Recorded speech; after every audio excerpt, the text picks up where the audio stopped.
I'm genuinely excited to talk about today's topic with you because this is something so many of us struggle with, but very few of us truly understand.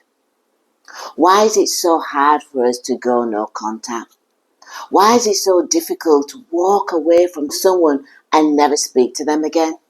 Even when you was the one who made that decision. Why do we say, I'm done, and yet find ourselves thinking about them, missing them, yearning for them, or even finally going back to them? You see, the truth is letting go is not hard because you're weak. It is hard because the emotional pull, it doesn't begin when you cut someone off. No. It begins much earlier. Now, I want to be honest with you today. This conversation might get a little bit triggering. It might feel uncomfortable at times, but I need you to stay with me because this is where the healing really begins. So my only ask for you today is this. Listen with an open heart and an alert mind.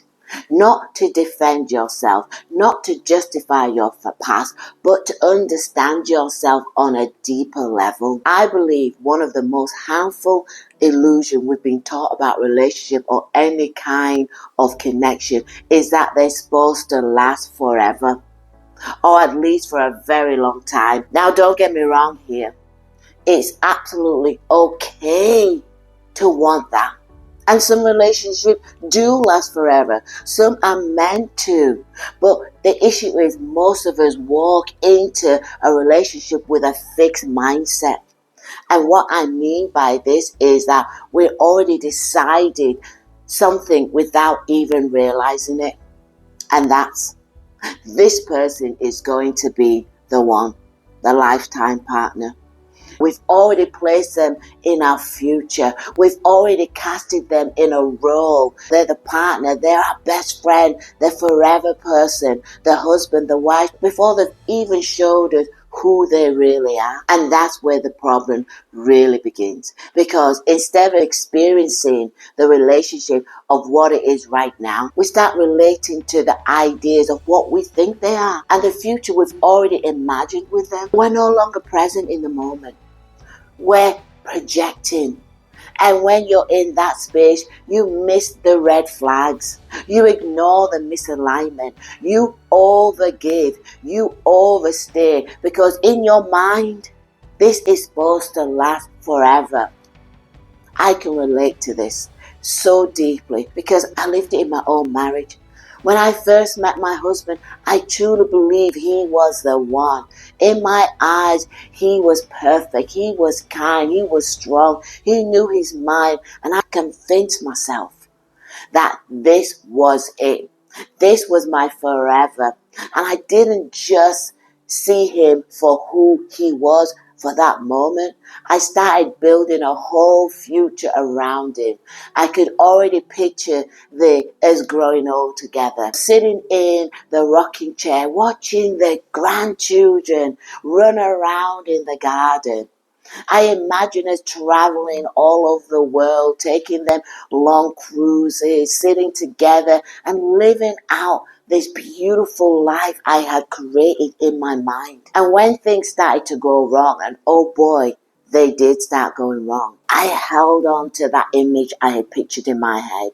I held on to it because I didn't want to let it go. So I started to replay that movie in my head over and over again because my mindset was fixed. I didn't want to see what really was happening. I didn't want to accept the reality that was in front of me. It no longer matching the future I had imagined. It took years for me to finally shift out of that way of thinking. It wasn't until I did the work on myself, I began to understand the difference between a fixed mindset and a growth mindset. That's when things really started to change for me. I stopped projecting my dreams and desires on my husband. And the truth is, this is what so many women do. We take our dreams, our visions, the life we want to live, and we attach it to a specific person. But when the relationship ends, we struggle to cope. We can't let go. Why? Because we are not just mourning the cost of the connection. We are agonizing over the death of a future version of ourselves, a dream that now feels impossible. But in my opinion, my very, very humble opinion, your dream should never be attached to a specific person. There are billions of people on this planet, and the only name and face you should be directly connecting your dreams or your desires or your hope to is your own. Everyone else should align with your values, your beliefs, or with behaviors that matches the life you want to be living right now. So let me give you an example. Let's say you have the version for your life, maybe to find a loving, committed relationship, having a family, a home that feels safe. There's nothing wrong with that. That's beautiful and a valid dream. But here's where we have to be honest with ourselves. If the person you are building with right now is no longer aligned with that version, if they are no longer contributing to the life you're trying to create, then they cannot come with you. And that doesn't mean they're a bad person. It just simply means that they are not your person for the future you are stepping into. And that's a hard truth to accept, because we've been told and we've been taught to hold on, to fix, to force, to make it work at all costs. But growth doesn't work like that. Sometimes growth requires to release. And sometimes the most loving thing you can do is to release them for yourself and for them. And choose yourself. Really choosing yourself means learning how to hold on to who you are, no matter who comes into your life. For me, that looks like this. I'll allow people to experience me. I'll allow them to feel me, to share the space with me, to be part of my life.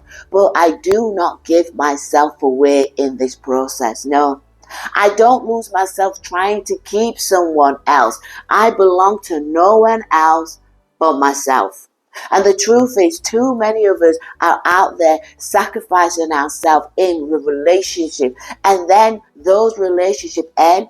We're left wondering, why are we feeling so empty? Why is it feeling like we've disappeared? And the honest truth is, my love, you have. We slowly let parts of ourselves go piece by piece, trying to make someone else happy. Your joy, your nervous system, your sense of safety, then it's simply too expensive. No relationship is worth losing yourself, and at some point you have to choose to walk away. And this is where it gets real. If I have to walk away from someone for an extended period of time, then for me, that means our time has come to an end. They have their own journey of growth and learning. And that is not my responsibility to teach someone the lesson of life that life was meant to teach them. They will learn from life just like I did and just like you did. We all learn differently. Some people choose the hard road, the fixed mindset, the road full of bumps, of constant resistance. But I choose growth, the growth mindset, the growth road. I choose openness. I choose communication. And I'm not going to stand in the road and get run over while someone refuses to change. We may have shared something real, but sometimes it's simply time to release them back into the world. Do you hear me? If I ever find myself deeply considering leaving someone, that is already my confirmation. I don't need to have a drama, make a scene. I don't need something explosive to justify it. I trust my signals, my intuition, my inner voice. And every time I've struggled in life, it's because I ignored it. So if there's a quiet voice inside of you right now that was whispering that it's time to leave, you need to listen. Because I will never be that person who tells you to stay and try harder at the cost of yourself. I will never tell you to mold yourself to keep that person, to keep the peace. I don't believe in shrinking for love. And I definitely do not believe in holding on to people in the name of loyalty at a cost of your clarity. If it costs your peace, then it's time to leave. Your life is not something fixed and rigid. No, it's moving, it's evolving, it's changing, just like a river. And when you are someone who is constantly growing, constantly learning, constantly being open to change, it becomes very hard to keep choosing the same version of a relationship that no longer aligns with who you are becoming. Now, let's talk about the part people don't want to face, and that is the hurt. Because I know it. I know we all feel it, and I understand. But what do you do with the pain when it comes? Because it will come when letting someone go. You expect it. Yes, expect the pain. Because pain is part of the process. But what if instead of running away from it, you actually allow it to make space? What if you create a room in your life to feel that sadness, your anger, your grief, fully and honestly? Because when we don't do that, we end up running back to the very thing that broke you and that you just escaped from. And remember this, there was life before them. Yes, you were living, doing things before them. And there will be life after them. The pain you feel is not proof that you've made the wrong decision. It's not a signal to go back to them. No. And it's not always about how much they've meant to you. Sometimes what you are grieving is not the person. It's the version of you that existed with them. It's the dream you had. It's the time you invested. It's the identity you built around that connection.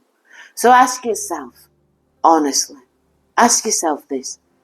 Is it really them or is it the fantasy?